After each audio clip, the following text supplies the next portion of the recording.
This podcast is sponsored by Tusk, an open source non-ICO crypto project powered by community. Check them out on the web at tusk.network. That's TUSC.network. The Rob McNealy program is the nexus of cryptocurrency, blockchain technology, and entrepreneurship. Now, welcome to the program. Hey folks, Rob McNealy here, and today we are going to have a fun conversation. I am talking to Russ Kendzior. He is the chairman and founder of the National Floor Safety Institute. Now you're thinking floors, boring. I can tell you what, I'm a floor nerd in my day life, my day job, and I can tell you floors are fascinating. I know you don't believe that, but I think after you listen to what some of the things Russ is going to tell you, you're going to get really interested in floors and think about floors in a whole new way. So Russ, welcome to the show. How are you today? Thanks, Rob. Doing good. Thanks for inviting me. So I appreciate it. I haven't talked to you in a while, but I always get fired up when I talk to you because, one, you're a passionate guy. And when I talk to other passionate people, it kind of just gets me energized. And, you know, I've been in the flooring world and as an entrepreneur for a long time. And, you know, I love working with you on things. But for the audience that doesn't know anything about floors and doesn't know who you are, can you talk a little bit about who you are and a little bit about the National Floor Safety Institute? Sure. I started or founded the National Floor Safety Institute, or NFSI, back in 1997. So we've been around a long time. We started small. It was a small organization. We're still small, but we've expanded our reach globally. The National Floor Safety Institute is all about, well, safety, as our name suggests, floor safety. And our real reason for doing such, our existence started with education, training, educating. You mentioned you're a floor nerd. There's a lot of floor nerds. There's a lot of people who are involved in the flooring industry, not necessarily on the safety side, but on the installation, inspection, manufacturing side, that have an interest in floor safety because that's the leading complaint that many of them get. In fact, much of the work you probably do are related to inspecting a floor after somebody slipped and fell or got hurt. And so that type of approach to floor safety has a lot of value in terms of prevention. And that's what the NFSI is all about, preventing slips, trips, and falls. That's our mission. We also do product testing. We certify products that are submitted to us, like floor mats, floor covering materials, cleaning products, et cetera. So the NFSI is a third-party independent testing organization. And of course, most people that know us know that we author the national, in fact, the international standards for slip, trip, and fall prevention for the NFSI. It's called the NFSI B101 Committee on Slip, Trip, and Fall Prevention. And so everything I do really has a direct connection to safety, floor safety, preventing slips, trips, and falls. Like yourself, I'm involved in litigation. I do a fair amount of work as an expert witness. I also have a podcast like you do and a radio show. So I spend a lot of time talking about safety, as you have and do. And the real point you made, which is an interesting point, is, you know, you think it's boring. You know, most of the things we take for granted are boring. For example, when you go to your kitchen sink and to get some water to, you know, give to your dog or just drink water, you assume it's safe, right? I mean, you're drinking water. You don't really know what's in the water, but you make an assumption. The same is true for so many parts of our life. When you get into a car, you board an aircraft, you assume it's safe, right? You're not going to die. You're not going to have a malfunction that affects your life. And when it does, it makes the news. Well, that's true in slips, trips, and falls. Most people can walk across floors safely, but unfortunately, many times people can't. And often the case is that the floor itself was inherently dangerous. It was slippery, it had some substance on it that was slippery, or otherwise created a hazardous condition. And that's when floor safety becomes kind of a really important factors, when people start to look at what are those standards and how do you know a floor is safe or not. You can't really tell, Rob, by looking at a floor whether or not it's safe. You have to do some testing, some analysis, and that's what you do. That's what floor inspectors do, walkway inspectors do, or I guess we call you walkway auditors. Some days. So how big is this problem? Most people don't think about a floor, you know, being dangerous. They don't really think about it. I mean, I think that's like you're saying about the water, right? No one just thinks, they just think it's safe. How big of a problem are slip and falls in the United States today? Huge, absolutely huge. If you were to look at kind of the top 10 reasons for accidental death or fatalities. I mean, people die from cancer, lung disease, that sort of thing. But if you go down the list, right after automobile crashes is falls. 1 out of 103 people will die from the result of an automobile wreck. 1 out of 108 will die from a result of a fall. It's massive. 35,000 people died last year as a result of a fall.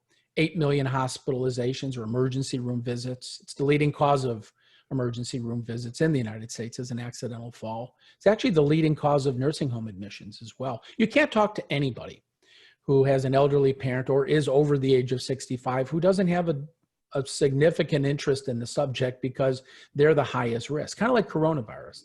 The older you get, the more elevated your risk becomes. And we're getting old. Our society is getting older. The baby boomers are retiring, 10,000 a day. So if you kind of do the math, people are living longer. We have a very large population of elderly. That's the most likely victim of a slip, trip, and fall is an elderly person, elderly woman, statistically. And so where we see the problem going is bad and progressively getting worse. And that's why the subject of standards and testing has become so important, because in the past, in fact, prior to the NFSI, there really weren't any methods of testing floors specifically for safety, where you can go out and measure the floor's slip resistance and actually relate it to a degree of risk. Today, you can, and those standards are, again, the ones that have been developed by the NFSI. As you know, because you do work as an expert witness, that becomes of tremendous importance in matters involving litigation, is testing and standards. What standard is there? Because ultimately that's what a plaintiff is filing a lawsuit for, is a violation of the standard of care. Well, what is the standard of care? Well, those are defined in great part by standards. So since this is such a big, I would say, epidemic in the United States, almost on par with, accident or auto accidents, right?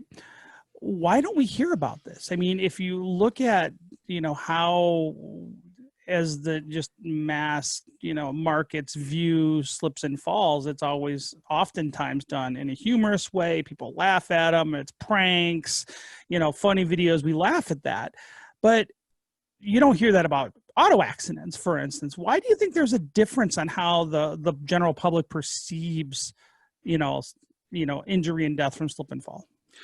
Probably because they just assume that if you go to a store to buy a floor, that it's got to be safe, that it complies with some standard. There's an assumption. And sadly, there rarely, if any, manufacturers today of floor coverings are posting any information on their packaging or brochures or displays about the safety of their products. The short answer to your question, Rob, is liability. Manufacturers of floors see this as all downside. They run away from the subject. They don't want to engage. And the reason why is they don't want to get dragged into the lawsuit. So if you were to slip and fall, God forbid, at a local restaurant or local business, and you get seriously injured, have big medical bills, you wind up filing a claim, the claim elevates to a lawsuit. That's the process. I mean, it's kind of how it works. People get hurt, they file a claim, the business owner sends it on to their insurance company, the insurance company sends a form letter saying no. Just, that's how it is. And so you have to file a lawsuit because you want to recoup your medical expenses. Most people that are filing lawsuits, Rob, as you know, are not bad people. They're not, scammers trying to rip off the insurance industry. They're just people who got hurt and they have lots of bills and they want their bills paid. That's the truth. In fact, I wrote a book about it. In fact, I have a book called Floored, Real Life Stories of a Slip and Fall Expert Witness, where I just tell stories about the lawsuits I've been retained in. But with that comes liability for the manufacturer. So if XYZ floor covering manufacturer does not test to a standard, if somebody gets hurt as it relates to their product, they shrug their shoulders and say, well, it wasn't our fault. I mean, we didn't do anything wrong. And so if you try to sue a manufacturer of floors, the first thing they say is, well, what standard did we violate? We don't have any, there's no standard. So the last thing manufacturers of floors want are safety standards, because the minute there are safety standards and they're held to manufacturing products to those standards, Rob, they become part of the litigation food chain. In my view, rightfully so. They should be producing products and labeling them and testing them and providing that information to the consumer if in fact they really care about safety. But the reality is they generally don't. They say they do, It's kind of like a lot of companies will say safety is number one. Well, that's a marketing point. That's a bullet point in a marketing strategy.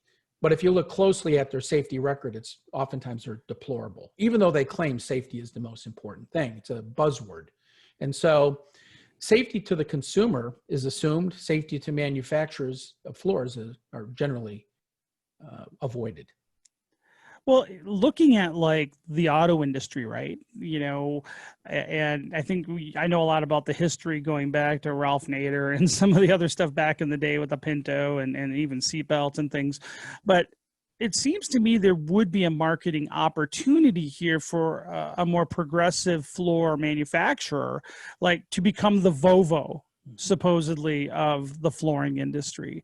I mean, would you agree that there is an opportunity there for a company that really started caring? Is there an upside economically for these big companies if they decided to pick up that pro safety mantra?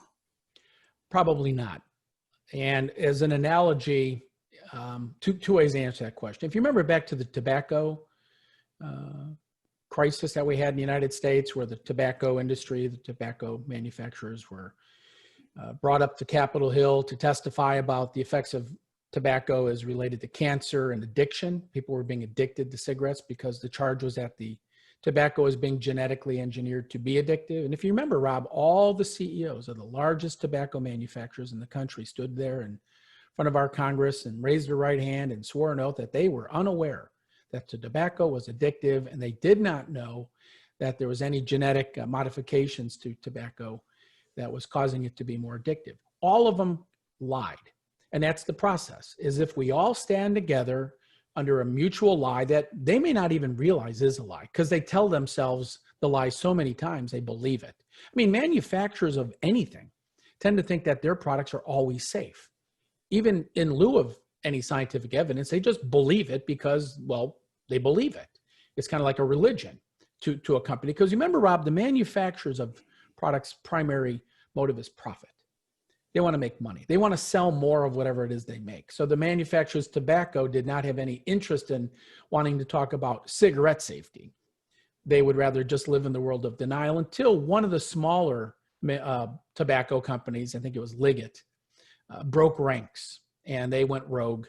And they started talking about, we've been engineering tobacco to be addictive. And if you remember, Rob, this whole thing turned into be a multi-billion-dollar settlement. Well, the same is true in floors. It's the same approach. It's, I guess a lot of these CEOs, Rob, learn this when they go to their Ivy League business school, how to camouflage problems, not really deal with the problems. And floor safety is just that. So you're a manufacturer. Let's go back to your question. You're a manufacturer of a floor, and you say, we now have floors that are safer. We have this whole line of really safety enhanced products.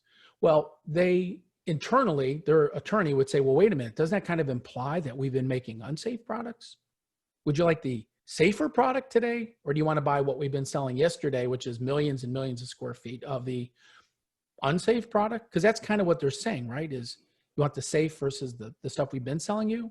So it creates this quagmire. The easier approach is to just have a unified standard by which all manufacturers of floor covering products can adhere to. That's created by a third-party independent authority like an NFSI, because that's what we are. We're a non-for-profit organization. We don't manufacture anything. We're a standards developer. And so our motive and our mission is very simple. It's about injury prevention. So if the manufacturers of floors simply adhere to a singular test method, a singular means of testing and labeling products, then that would benefit not only them, but the consumer. But it might surprise you to know, Rob, when we petitioned the U.S. Consumer Product Safety Commission to actually demand, to force manufacturers of floors, of flooring materials, to uniformly test uniformly test and label their products to the NFSI standards, every single manufacturer, Rob, opposed it. They opposed testing and labeling. In fact, one of the largest ceramic tile manufacturers in the world, the CEO wrote a letter saying, well, if the consumer wants to know how slippery a particular product is, all they need to do is rub their hand across the surface. Yeah, sure. That'll work. And so they opposed it. They sent their armies of lawyers to stop it. Our petition failed in a very close vote, 2-3, and we'll be back. We'll be back because the consumer safety is of utmost importance to us. And we know, Rob, with a 2-3 vote, all we need to do is swing one vote the opposite way, and it's going to happen. And they know that. But I just want your listeners to know that the flooring industry is adamantly opposed to floor safety standards and adamantly opposed to the NFSI's work in this area. In fact, they kind of do everything they can to slow us down and stop us at every turn. So when you hear floor safety, you're not going to hear that coming from a manufacturer, at least in a genuine way. It's just going to be more of a marketing buzzword that they use to imply that their products are safe.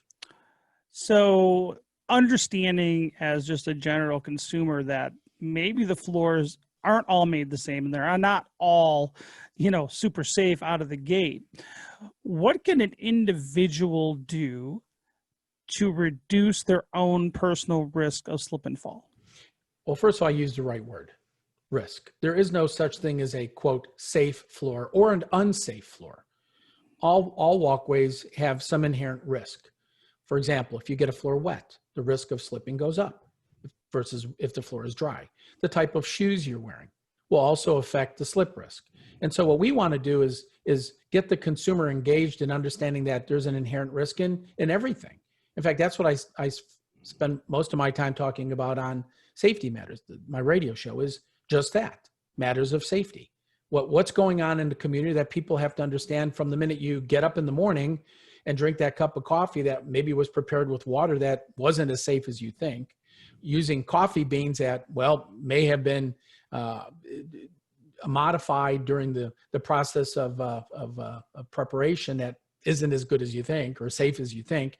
Every aspect of our life, Rob, involves risk. We just want the consumer to know when you're buying a floor, what is the inherent risk of slipping on that floor, meaning when it's right out of the box. Because some tiles, some floors are unsafe or have a very high level of risk right out of the box, meaning you don't even have to get it wet. It's kind of slippery out of the box. And you must, I'm sure, see this in your work as an inspector, right? I mean, you're going out and looking at floors all the time and you're seeing the same thing. Like, how did this happen? And we're talking new floors. I mean, right. Newly installed, never walked on floors that are treacherous.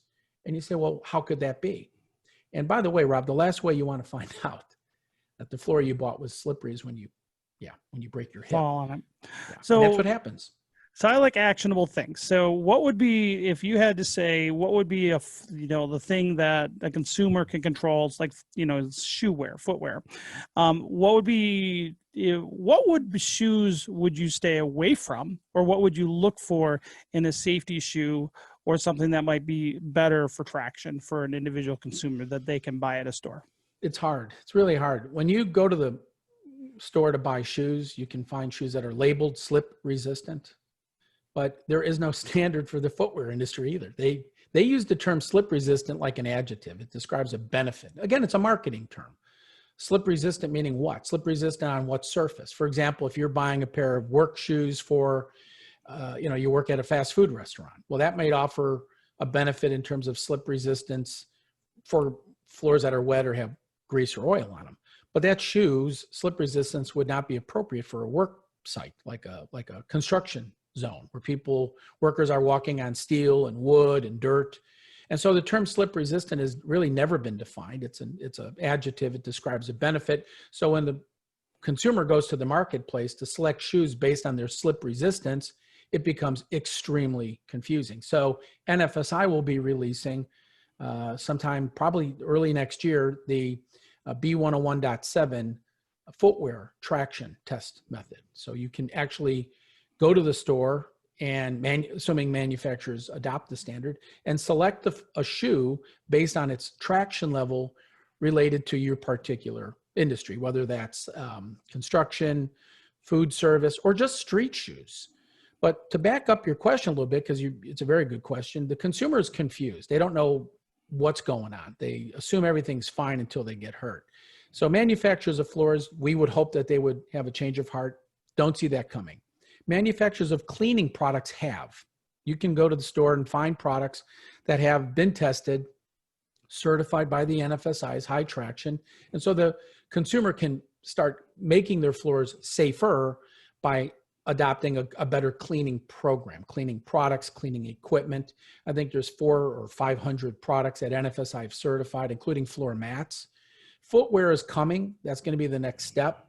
But if you really want to know what your exposure is, you need to have your floors tested. That's the only way you really are going to know what is your risk. And it's kind of like going to the doctor, Rob. If you go to the doctor and they do a blood test, they're going to tell you your cholesterol level, right? You get your blood pressure tested. That presents the risks that you as an individual might have, but you have to do that testing. So the doctor is going to take tests and then use that data to help you lead a better, healthier life. Well, the same is true for floor safety, slip and fall prevention.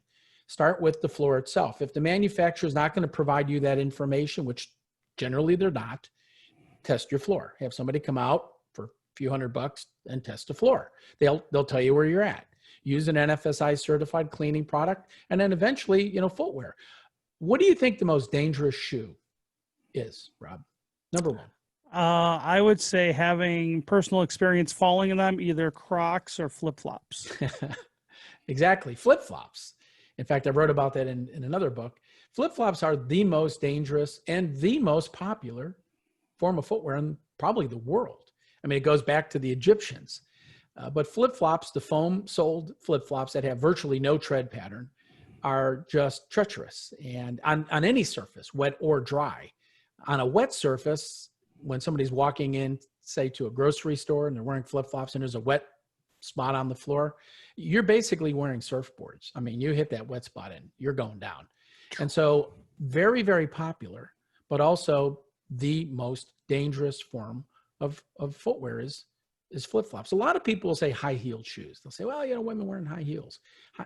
I don't know if I've ever retained in a case, and I'm talking about 900 retentions in the last 25 years, where somebody alleged that a high-heeled shoe was in and of itself dangerous. Women know how to adjust their gait. They walk differently in a high-heeled shoe. But you take that same woman, Rob, and put her in a pair of flip-flops, and it's a different story. And again, flip-flops are everywhere. I mean, everybody wears them. You can go to the local grocery store or CVS, Walgreens, and buy them for 99 cents a pair. They're so abundant. Invest in your footwear. Russ, I do appreciate your time, and I've learned a lot, like I always do when I talk to you, and I'm sure our audience has too. Where can people find out more about you? Wow. Well, I'm kind of all over the world of floor safety. My company, my private consulting company, is called Traction Experts. I got a radio show called Safety Matters, which is growing across the country. It's here in Dallas. It'll soon be in Chicago and other parts of the country, so they can tune into that. They can listen to my podcast, The Slip and Fall Guy, and actually listen to the past recordings from the radio show, or of course through the National Floor Safety Institute, which is nfsi.org. So reach out to me. Love to hear from them. And I'm a safety guy. So my motive is to keep people safe. And I appreciate that. Hey, folks, I will have all of Russ's information, including links to his books, up at robmcnealy.com. Make sure you subscribe to our podcast and check us out on Library and YouTube. And you guys have a great day. Thank you for listening to the Rob McNealy program. Make sure you check us out on the web at robmcnealy.com and subscribe to our podcast at YouTube, iTunes, and on the Google Play Store.